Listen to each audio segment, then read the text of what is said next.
Bom dia, irmãos. Vamos dar início a mais uma escola dominical. Nessa semana nós estudaremos o capítulo de número 3 da nossa revista. A aula de hoje tem como tema Teologia e Revelação. O subtítulo é O Deus que se Revela. O nosso texto básico está em Hebreus, no capítulo de número 1, do versículo de número 1 até o versículo de número 5. Vamos ler? Hebreus 1, de 1 a 5, diz assim: Havendo Deus outrora falado muitas vezes de muitas maneiras aos pais pelos profetas, nestes últimos dias nos falou pelo Filho, a quem constituiu herdeiro de todas as coisas, pelo qual também fez o universo. Ele que é o resplendor da glória e a expressão exata do seu ser, sustentando todas as coisas pela palavra do seu poder. Depois de ter feito a purificação dos pecados, assentou-se à direita da majestade nas alturas, tendo se tornado tão superior aos anjos, quanto herdou mais excelente nome do que eles. Pois a qual dos anjos disse jamais: Tu és meu filho, eu hoje te gerei? E outra vez: Eu lhe serei pai, e ele me será filho? Bom, irmãos, nesse trimestre nós estamos estudando a revista que diz o que é teologia, e o autor da revista ele até coloca um subtítulo para chamar a nossa atenção. Alguém, por favor, pode me explicar o que é teologia e para que isso serve? Então, nessa semana nós daremos continuidade aos nossos estudos e nós falaremos um pouco mais sobre o que é teologia e o que é a revelação de Deus.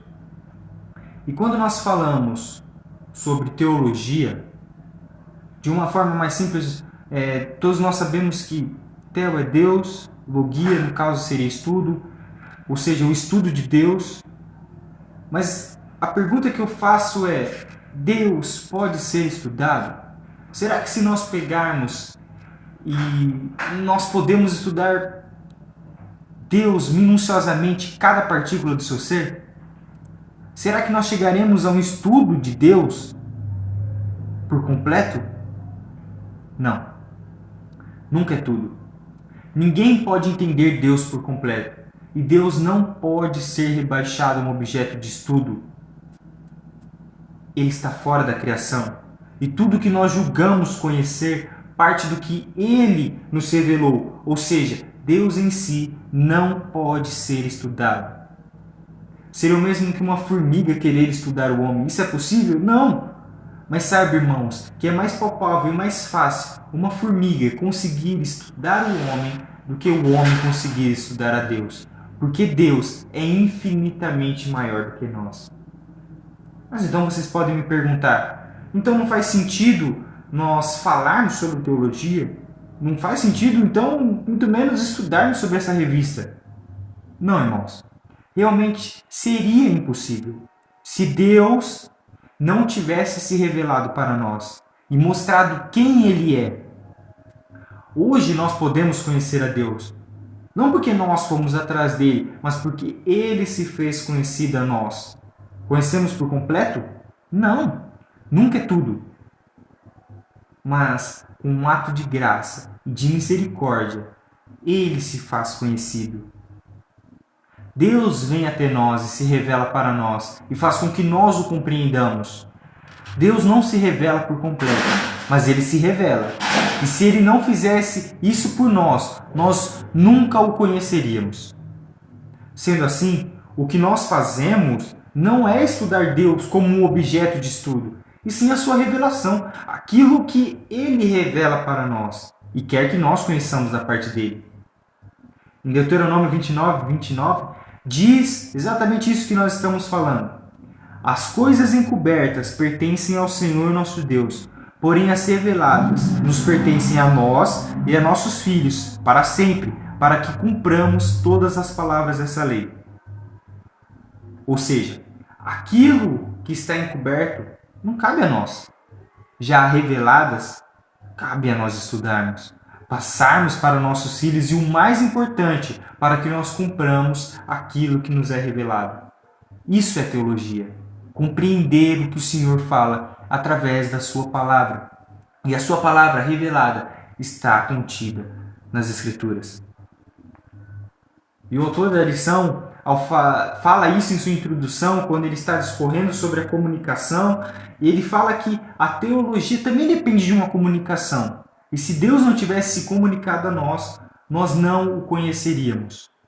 Um exemplo, hoje em dia nem tanto, porque os smartphones nos mostram quem está nos ligando. Quando o celular toca, a gente já vê diretamente quem é que está tentando se comunicar conosco. Mas quem é do telefone fixo vai lembrar de... Se alguém não se revelasse, não falasse quem é que estava do outro lado da linha, a gente não saberia quem é que estava falando conosco. Da mesma forma é a teologia. Se Deus não tivesse se revelado a nós, nós nunca o conheceríamos. Então, quando formos questionados sobre o que nós estudamos, nós não estudamos Deus porque Ele não é um objeto de estudo. Nós estudamos a revelação de Deus, aquilo que Ele mostrou para nós e nos permite conhecer. E Deus se revela de duas maneiras.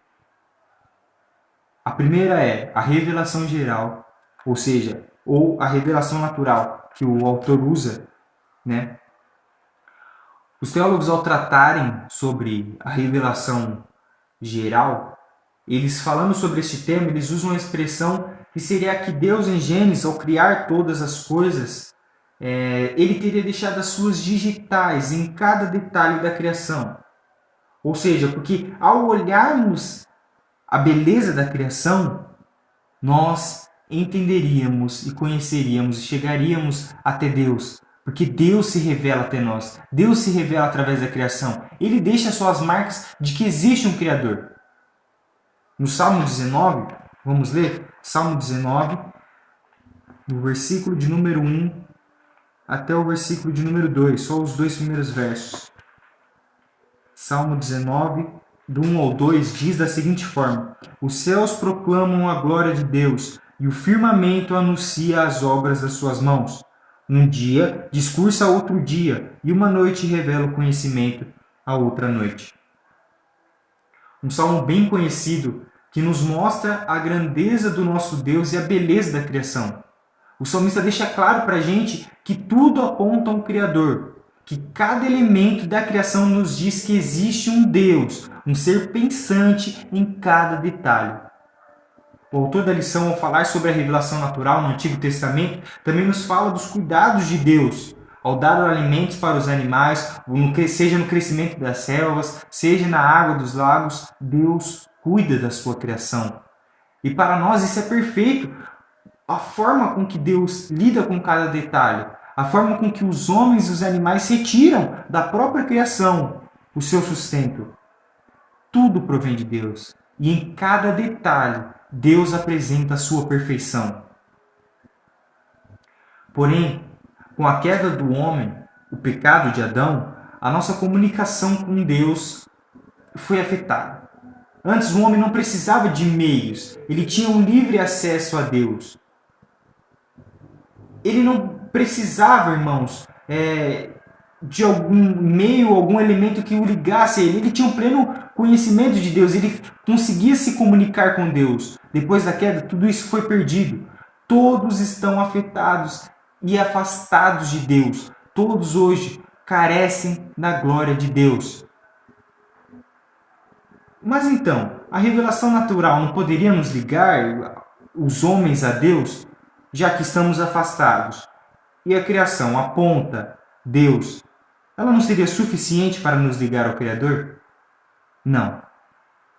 A queda não só nos afastou do nosso alvo, que era Deus, como também afetou o nosso intelecto na busca de Deus. Hoje nós estamos cegos para Deus, nós não conseguimos enxergar a Deus. Podemos ser as pessoas mais racionais possíveis. A queda nos tornou cegos para Deus.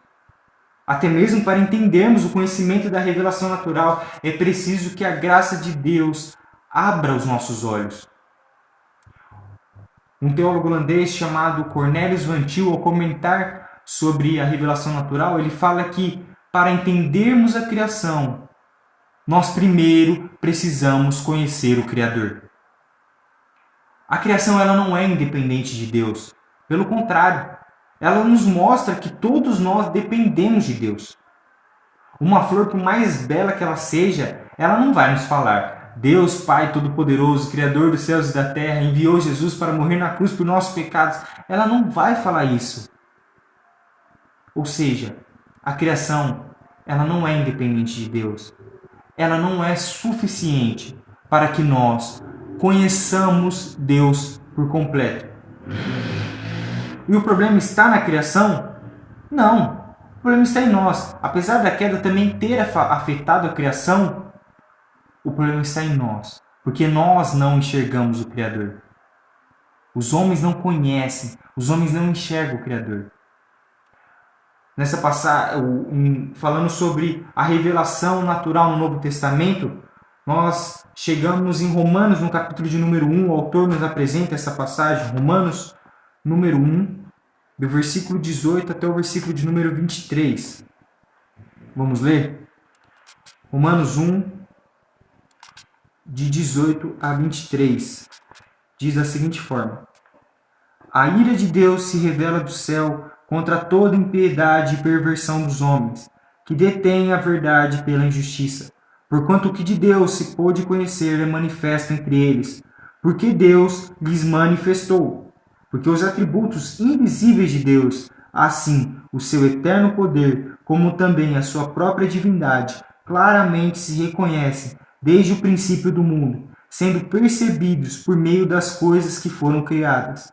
Tais homens são, por isso, indesculpáveis, porquanto, tendo conhecimento de Deus, não o glorificaram como Deus, nem lhe deram graças, antes se tornaram nulos em seus próprios raciocínios, obscurecendo-se-lhes o coração insensato, inculcando-se por sábios, tornaram-se loucos, e mudaram a glória de Deus incorruptível em semelhança da imagem do homem corruptível, bem como de aves, quanto quadrúpedes e répteis.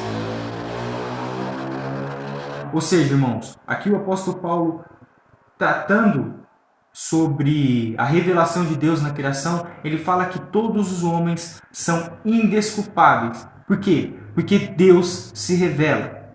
No versículo de número 19 e número 20, Paulo reafirma que Deus se revela na sua criação.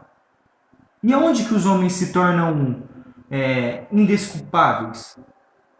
Porque todos, ao olharem para a criação, e já que a criação realmente aponta para o Criador, não adoraram o Criador.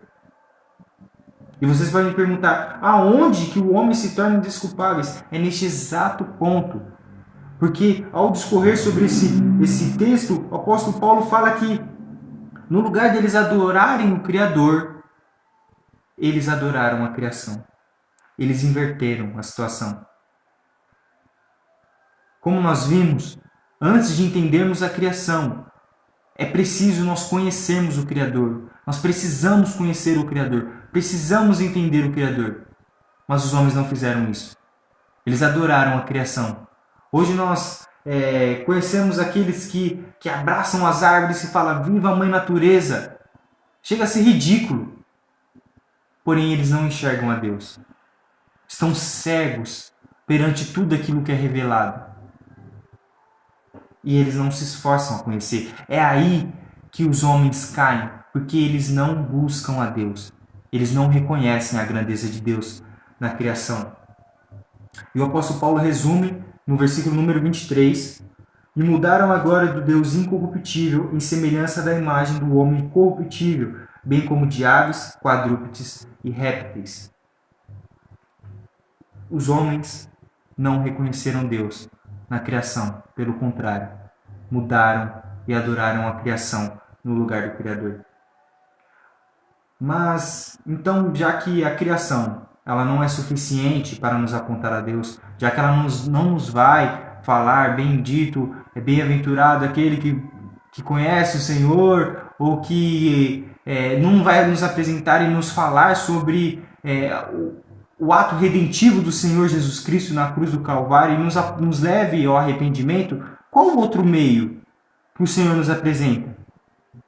É através da revelação especial. E agora nós voltamos para o nosso texto em Hebreus, no capítulo de número 1. que diz da seguinte forma: havendo Deus outrora falado muitas vezes de muitas maneiras aos pais pelos profetas, nestes últimos dias nos falou pelo Filho, a quem constituiu o herdeiro de todas as coisas, pelo qual também fez o universo. Ele que é o resplendor da glória, a expressão exata do seu ser, sustentando todas as coisas pela palavra do seu poder. Depois de ter feito a purificação dos pecados, assentou-se à direita da majestade nas alturas, tendo se tornado tão superior aos anjos, quanto herdou mais excelente nome do que eles. A ideia é de que Cristo encarnado é a plena revelação de Deus. E aqui nós precisamos ter em mente, da mesma forma com que Deus se apresentar para nós é um ato de graça, também é um ato de rebaixamento, porque para se fazer conhecido, ele tem que falar na mesma linguagem humana, e até mesmo chegar ao ponto de enviar Cristo Jesus em forma humana. Que graça maravilhosa para nós ter esse contato com o Pai, porém que humilhação para Ele ter que se rebaixar aos homens. E nessa passagem, o autor diz que Deus falou de muitas formas e de muitas maneiras. Se antes, pela revelação natural,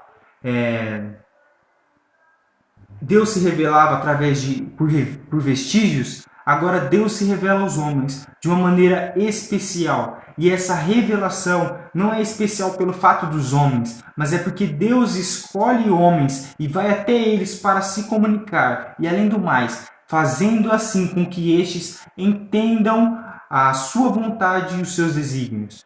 Revelação especial é o entendimento e a compreensão da palavra de Deus. E no Velho Testamento, o Senhor usou vários meios para se comunicar com o homem. Falou através de sonhos, visões, vozes e aparições. Porém, hoje, Deus se revela para nós e faz com que nós o compreendamos através das Escrituras. E essa compreensão causa em nós uma mudança de mente e de coração. Porém, muitas pessoas ficam esperando que Deus se revele de uma maneira sobrenatural, seja também através de sonhos, de visões. Eles esperam isso, mas o autor de Hebreus deixa claro para nós que Deus falou. Tudo o que ele tinha que revelar se conclui em Cristo Jesus. Ele é a expressão exata do ser de Deus. E o nosso dever é conhecer Cristo Jesus. Ele está sentado à destra de Deus o Pai. E já que nós não podemos subir até lá, ele deixa a sua palavra para que nós o conheçamos. Ele se revela para nós através das Escrituras. Por isso que para a doutrina reformada é tão importante o solo Escritura, porque somente a Escritura Sagrada é suficiente para nos revelar o Criador e seu ato de redenção. Se antes a criação não nos dizia, não nos mostrava o ato redentivo de Cristo, hoje as Escrituras nos apresenta, nos mostra e nos ensina tudo aquilo que o Senhor fez por nós. O autor de Hebreus continua o texto dizendo que Deus falou aos pais e pelos profetas. E o autor da lição também, ao discorrer sobre este ponto, ele nos lembra que no Antigo Testamento o povo de Israel foi escolhido por Deus. Veja, irmãos, não havia nada de bom naquele povo. Nada de bom. Porém, o Senhor escolheu ele e o Senhor se revelou a eles. O Senhor fez isso com Abraão e a sua descendência para mostrar a sua glória. Mas novamente nós vemos que não há nada de bom em Abraão, até porque quando Deus faz o pacto das metades ali com Abraão, quem cumpre é somente o Senhor. Quem garante a promessa é o Senhor. Novamente, como um ato de graça e de misericórdia. E Deus, além de se revelar de uma maneira especial, ele faz com que Abraão entenda e confie nas promessas de Deus. E o apóstolo Paulo fala que isso lhe foi imputado como justiça, porque ele creu em Deus, ele creu naquilo que o Senhor havia revelado para ele. Isso é revelação especial, é você compreender aquilo que o Senhor revela. Da mesma forma, com os profetas, Deus falava com eles e estes falavam ao povo. Algo de bom neles? Não. Somente em Deus, ao revelar a sua glória e justiça através dos homens. Vejam, irmãos, a revelação especial, este acreditar e entender, sempre apontou para algo maior. As promessas apresentadas sempre apontavam para Cristo. O prometido de Abraão era Cristo Jesus. A morada especial é com Cristo Jesus. Tudo sempre apontou para Cristo. Os pais dos profetas receberam a revelação de Deus e esta é especial, porque eles compreenderam e responderam de uma forma positiva a este chamado. Agora o autor de Hebreus, no versículo de número 2 e no versículo de número 3, nos apresenta Cristo Jesus como o centro de toda a história e a sua grandeza diante de todas as coisas. Versículo 2, versículo de número 3. Nesses últimos dias nos falou pelos filhos, nos falou pelo Filho, a quem constituiu o herdeiro de todas as coisas, pelo qual também fez o universo. Ele que é o resplendor da glória e a expressão exata do seu ser, sustentando todas as coisas pela palavra do seu poder. Depois de ter feito a purificação dos pecados, assentou-se à direita da majestade nas alturas. O autor da lição fala que o autor de Hebreus coloca o clímax da passagem no Deus encarnado. Cristo é a exata expressão do ser de Deus. Ao se revelar no Filho encarnado, Deus se acomoda, e essa é uma expressão usada por Calvino, à nossa linguagem, e como o autor da lição fala, ele se encarna e experimenta nossas dores, limitações e até tentações. Em Filipenses, o apóstolo Paulo fala dessa humilhação de Deus, do seu esvaziamento, abrindo mão da sua glória e tornando-se em forma de homem, chegando até mesmo a passar pela morte. Mas ele vence a morte e se assenta à destra de Deus o Pai. Cristo é o ápice da revelação especial. O Cristo esteve presente desde o Antigo Testamento. Tudo foi feito por meio dele e para ele, todas as coisas, todas as promessas, desde o início da criação, tudo apontava para o Cristo Jesus. Ele foi o plano B? Nunca. Cristo sempre foi o centro da revelação de Deus. Ele sempre foi o centro de todas as coisas. Cristo vem, se encarna e se revela para nós. Agora, o Verbo encarnado, o prometido de Abraão, está presente entre os homens e ele se relaciona com este e se faz entendido. Ele se faz entendido a todos? Não, a muitos, somente ao seu povo. Porém, até mesmo com a revelação de Cristo, os homens continuaram cegos para Deus. Da mesma forma da revelação natural, os homens continuam carecendo de um ato de graça e de misericórdia da parte do Senhor. Em João, no capítulo 3, na passagem onde nós vemos uma conversa ali entre Jesus e Nicodemos, Nicodemos mostra que ele não tinha entendido Cristo Jesus. Ele estava com Cristo, mas ele não tinha entendido o ato de Jesus Cristo. E o Senhor até chega a falar para ele: tu és mestre em Israel e não compreendes essas coisas? Ele não estava compreendendo o que era nascer de novo. Jesus estava falando isso porque sabia que este grande homem, por mais conhecedor que ele seja da lei, ele estava cego, porque os seus olhos ainda não tinham conhecido a revelação especial de Deus. E para conhecermos a revelação especial de Deus, é necessário sim que nós nasçamos de novo. É necessário sim uma regeneração. É necessário sim que os nossos olhos sejam curados dessa cegueira espiritual. Em Mateus, no capítulo 11, no versículo de número 7, diz assim: tudo me foi entregue por meu Pai. Ninguém conhece o Filho a não ser o Pai. E ninguém conhece o Pai a não ser o Filho e aquele a quem o Filho o quiser revelar. Ou seja, para conhecermos a Deus, carecemos da sua graça e misericórdia. Passamos pelo processo de regeneração, onde o Senhor novamente nos busca e se revela a nós. Nós, povo de Deus, eleitos do Senhor, nós fomos curados dessa cegueira. E isso é maravilhoso porque não há nada de bom em nós, mas somente em Deus, que novamente nos busca, novamente nos traz de volta a Ele. Ele nos religa a Ele. E hoje, nós podemos compreender a palavra de Deus. Nós podemos compreender o ato redentivo do Senhor. E essa compreensão da palavra de Deus, ela deve causar em nós uma mudança de mente, uma mudança de vida. Não podemos mais viver como cegos. Hoje nós podemos ver a beleza de Deus através da criação. Nós podemos entender o Senhor através da sua palavra. E isso deve nos incomodar. Porque nós devemos largar o velho homem, aquele homem cego. Porque hoje nós podemos enxergar o Senhor Jesus Cristo nas Escrituras. O Senhor nos faz responder de forma positiva, da mesma forma como que Ele fez com que Abraão compreendesse, acreditasse nas promessas. Deus faz isso conosco. Deus faz com que nós respondamos com a forma positiva ao seu chamado. E agora, conhecedores de Cristo e religados ao Pai, nós podemos contemplar o Senhor através da criação, pois vemos nitidamente a sua glória e misericórdia em cada detalhe.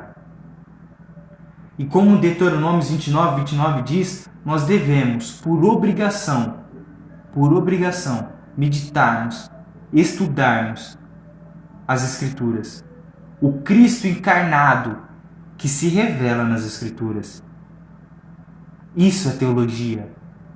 Isso é teologia. E a teologia, ela não deve em nós nos tornar arrogantes porque conhecemos. Não. Porque se formos assim, nós não compreendemos. Ainda não nos foi revelada de maneira especial. Porque a revelação especial nos causa uma mudança de vida. Nos humilha a entendermos que tudo o que conhecemos depende de Deus. Tudo que nós julgamos saber depende daquilo que nos foi revelado. E nós devemos sim assumir uma postura de servos e gratos porque Ele se revelou a nós. Amém? Vamos orar para nós encerrarmos. Senhor, muito obrigado, Pai, porque o Senhor se revela a nós. O Senhor, ó Deus, se faz entendido, ó Deus. Mas nós só podemos, ó Pai, te entender, ó Deus, porque o Senhor um dia nos chamou de volta, ó Pai. O Senhor nos resgatou. O Senhor nos curou, ó Pai, de nossa cegueira espiritual. E muito obrigado, ó Deus, por ser esse Pai bondoso, esse Pai maravilhoso para nós, ó Deus. Muito obrigado, ó Deus, porque nós podemos hoje, ó Pai, te contemplar através da criação, ó Deus. Nós vemos, ó Pai, a sua bondade, a sua misericórdia, Deus, com as nossas vidas, através da criação. Essa revelação, ó Pai, é para todos, ó Deus, mas somente o teu povo, ó Pai, pode te enxergar. E nós podemos te ver, ó Deus. Muito obrigado, Deus, pela tua misericórdia derramada sobre nós. Coloque em nós, ó Pai, o prazer de meditar na tua palavra. Coloque em nós, ó Deus, o prazer, ó Deus, de buscar a Ti e de Te entender, ó Pai. Que o Senhor coloque em nós, ó Pai, um espírito, ó Deus, de gratidão, ó Pai, a Ti, ó Deus, porque o Senhor se revelou a nós. Muito obrigado, ó Pai, pelo Seu Filho encarnado, que é a exata expressão do Seu ser, ó Deus. Muito obrigado, ó Deus. Nós Te agradecemos, ó Deus, porque Cristo Jesus e o Seu ato redentivo, ó Pai, nos religa novamente a Ti, ó Deus. Nós Te agradecemos por todas as coisas, ó Pai, desde a criação até a salvação em Cristo Jesus. E é no nome dEle que nós oramos, ó Pai. Amém.